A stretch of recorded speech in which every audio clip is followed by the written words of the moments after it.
Numa distribuição Sinapse Cosmos, Eclipses e Auroras. Versão brasileira Audio News.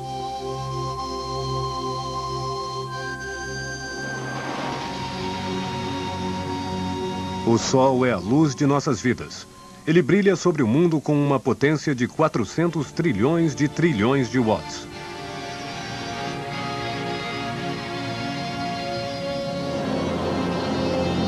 A cada segundo, ele converte 4 milhões de toneladas de sua massa em energia.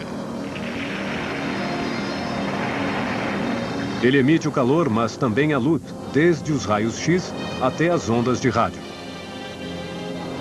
Enquanto o hidrogênio é transformado em hélio e as erupções de gás jorram no espaço, o Sol emite também algo mais difuso.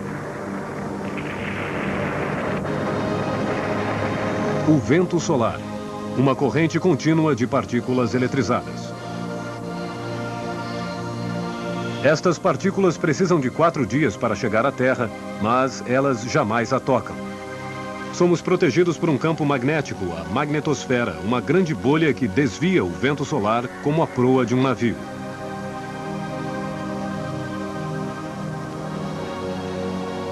Normalmente o vento sopra a mais de 400 km por segundo.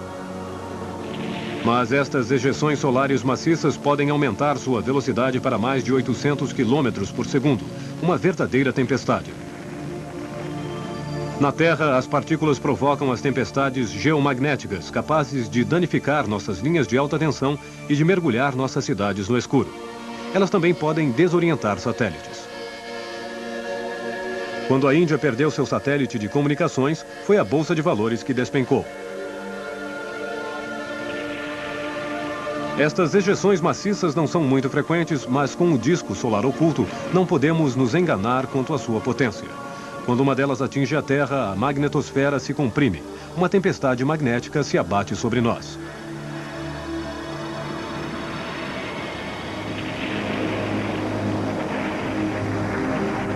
Em meio a estas enormes erupções, o Sol emite uma corrente mais regular de partículas eletrizadas. Elas só se aproximam da Terra na altura dos polos, lá onde as linhas de força magnética as canalizam em direção ao nosso planeta. Isto é o que produz a luz das auroras.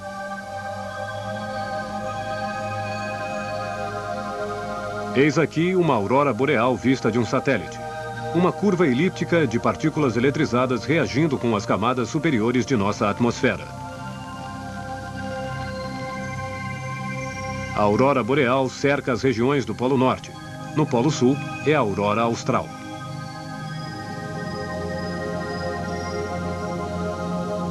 Na superfície da Terra, é uma visão de sonho.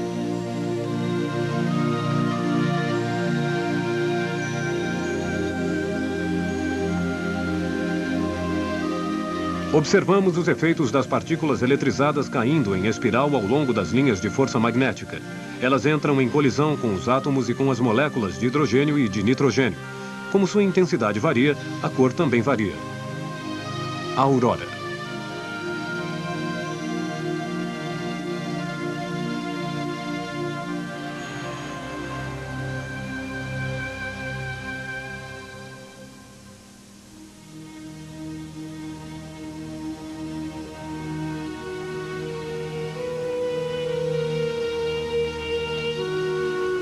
Às vezes, quando a Terra se alinha com a Lua, nós observamos outro fabuloso espetáculo.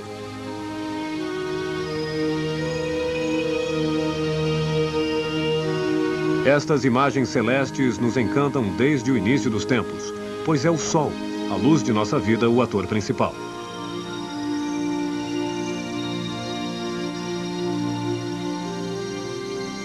É a interceptação da luz do Sol no alinhamento destes 3 astros que provoca os eclipses. O corpo que intercepta, aqui na Terra, projeta uma sombra. Para compreender a mecânica de um eclipse, comecemos por observar um eclipse da Lua. A órbita da Lua ao redor da Terra é inclinada em 5 graus em relação à horizontal, quer dizer, eclíptica. A cada ciclo de 27 dias, a Lua corta 2 vezes a eclíptica em pontos chamados nodos. Aqui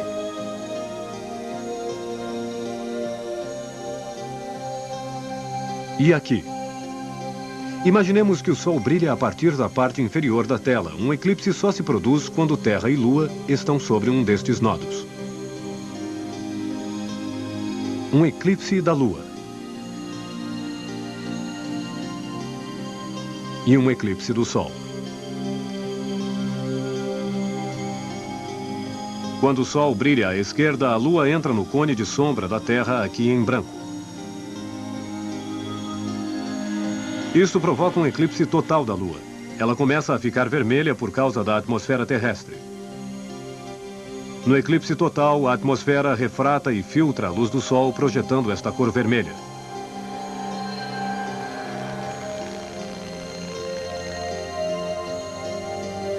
Aqui, um eclipse do Sol.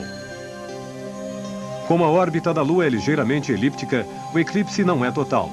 A Lua está no ponto mais distante da Terra e o cone de sombra não nos atinge completamente.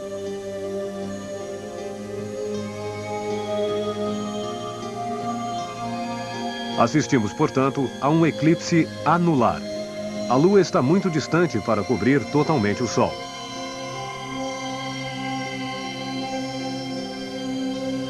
O mesmo acontece em Marte. Phobos, seu pequeno satélite, não chega jamais a atingir o ponto ideal para criar um eclipse total.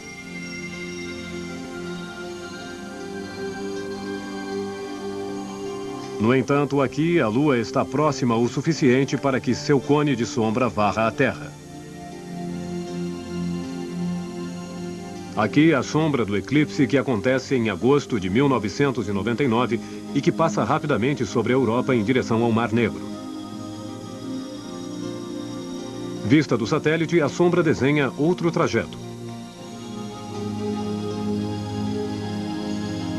O cone de sombra atravessa a superfície da Terra à velocidade do Concorde, ou seja, a 2.000 km por hora. Mas pode se movimentar 3 vezes mais rápido. Em 1998, ocorrem rajadas de vento acima do sul do Caribe no momento em que a Terra, o Sol e a Lua se alinham.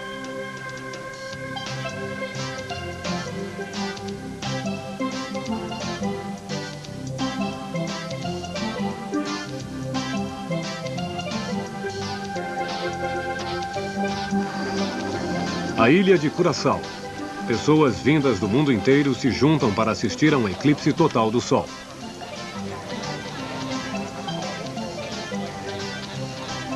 Câmeras, telescópios e binóculos são equipados com filtros especiais.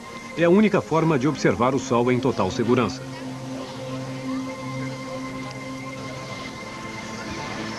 Primeiro contato.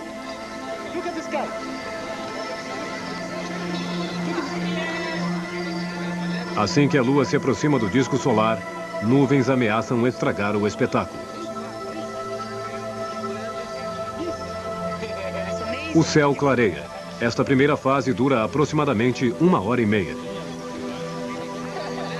Os binóculos projetam uma dupla imagem do crescente do Sol.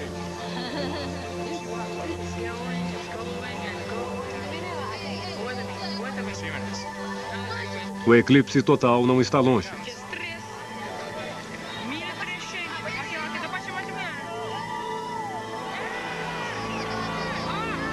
O Sol está agora totalmente eclipsado pela Lua.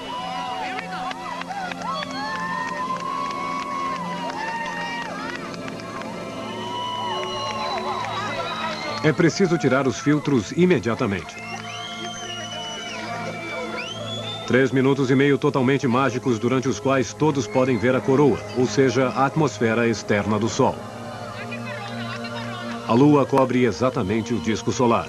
Apesar de ser 400 vezes menor do que o Sol, a Lua está 400 vezes mais próxima dele do que a Terra.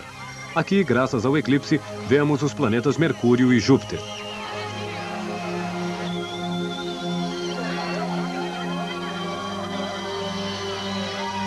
Um anel de diamante e é o fim do eclipse total.